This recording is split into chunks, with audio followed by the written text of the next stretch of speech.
اسلام کے اندر عید الفطر ہے، عید الاضحیٰ ہے، اور ان دو تہواروں پر بھی کوئی ناچ نہیں، کوئی گانا نہیں، کوئی میوزک نہیں، کوئی حرام کام نہیں، کوئی زنا نہیں، کوئی بدکاری نہیں، کوئی فحاشی نہیں۔ اسلام وہ مذہب نہیں ہے جو آپ کو اجازت دے دیتا ہو کہ خوشی کے نام پہ کچھ بھی کر لو۔ اسلام کے اندر اگر آپ قربانی کا گوشت بھی کھا رہے ہیں تو قربانی کا گوشت کھا کے آپ کو شراب پینے کی چھوٹ مل جائے، یہ اسلام کے اندر نہیں ہے۔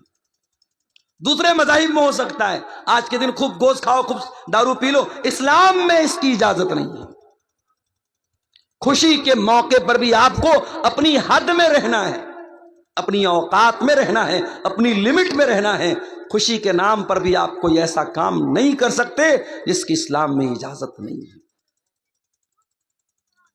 مدینہ میں ایک شادی تھی، اللہ کے پیارے نبی بھی شادی میں گئے ہوئے تھے۔ چھوٹی چھوٹی بچیاں عربی زبان کی نظم پڑھ رہی تھی، گیت پڑھ رہی تھی، اور پیارے نبی کی تعریف کر رہی تھی۔ اپنی اسی عربی کی نظم میں ان بچیوں نے کہا وَفِينَا نَبِيٌّ يَعْلَمُ مَا فِي غَدِي، ہمارے بیچ میں ایک ایسا نبی ہے جو آنے والے کل کی بات کو جانتا ہے، جو بھوشیہ کی باتوں کو جانتا ہے، جو فیوچر کی باتوں کو جانتا ہے۔ اللہ کے پیارے نبی کے کانوں میں یہ جملے پڑ گئے۔ آپ نے ان بچیوں سے کہا اے بچیوں، یہ مت کہنا، اس کو دوبارہ مت پڑھنا، اس لائن کو چھوڑ دو، باقی تم پڑھ رہی تھی پڑھتی رہنا۔ آپ نے خوشی کے موقع پر بھی ان بچیوں کو کوئی ایسی نعت پڑھنے کی، کوئی ایسی لائن پڑھنے کی پرمیشن نہیں دی جو غلط ہو، جو اسلام کے اندر جائز نہ ہو۔ اسلام تو وہ مذہب ہے میرے بھائی۔ دنیا کے اور مذاہب میں انسان اگر مر گیا، کہیں بینڈ باجا بجا کر کے اس کی ارتھی نکل رہی ہے، کہیں سارے لوگ کوئی چیز پڑھ رہے ہیں، یا غم کے نام پر سب لوگ رو رہے ہیں، بڑی بڑی باتیں کر رہے ہیں۔ اسلام میں غم کے نام پر بھی آپ کو اپنی حد سے نکلنے کی اجازت نہیں دی۔ آپ کے جتنے بھی قریبی رشتہ دار کا انتقال ہو جائے، بچے کا انتقال ہو جائے، ماں کو اجازت نہیں، بیٹے کا انتقال ہو جائے، باپ کو اجازت نہیں، بیوی کا انتقال ہو جائے، شوہر کو اجازت نہیں کہ وہ اپنے گریبان کو چاک کرے، اپنا کپڑا پھاڑے، اپنے گال پہ تھپڑ مارے۔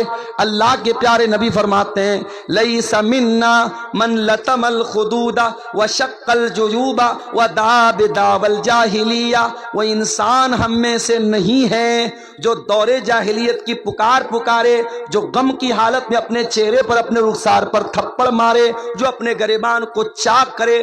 غم کی حالت میں بھی اسلام میں اس کی اجازت نہیں ہے۔ ہمارے نبی کے اوپر کیا غم نہیں آیا؟ ہمارے نبی نے 3 بیٹیوں کا جنازہ اٹھایا، 3 بیٹیوں کا انتقال پیارے نبی کی زندگی میں ہوا۔ 3 بچوں کا انتقال، قاسم کا، عبداللہ کا، ابراہیم کا، 3 بچوں کا انتقال، 3 بیٹوں کا انتقال نبی کے سامنے ہوا۔ نبی اپنے بچوں کے مرنے پر نبی کی آنکھوں سے آنسو بھی آئے، نبی روئے بھی ہیں، اور نبی کے آنسوؤں کا ذکر ہمیں حدیث کی کتابوں میں ملتا ہے۔ اٹھائیے بخاری کی روایت، اللہ کے پیارے نبی کو بچہ ہوا حضرت ماریہ کے پیٹ سے۔ آپ کو بھی شوق تھا، آپ کو بھی ارمان تھا اللہ مجھے بیٹا دے دے۔ آپ کے 2 بیٹے پہلے پیدا ہو کر کے بچپن میں ہی انتقال کر گئے تھے، تیسرا بیٹا تھا۔ آپ نے بہت خوش ہو کر کے اپنے بچے کا نام ابراہیم رکھا، اپنے باپ ابراہیم کے نام پر۔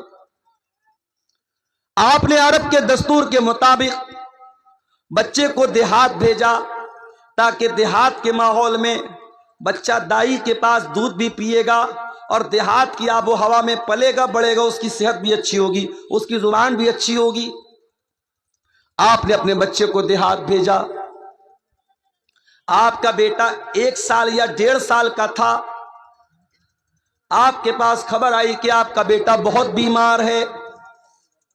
آپ اپنے صحابہ کو لے کر کے ابراہیم کو دیکھنے کے لیے پہنچے۔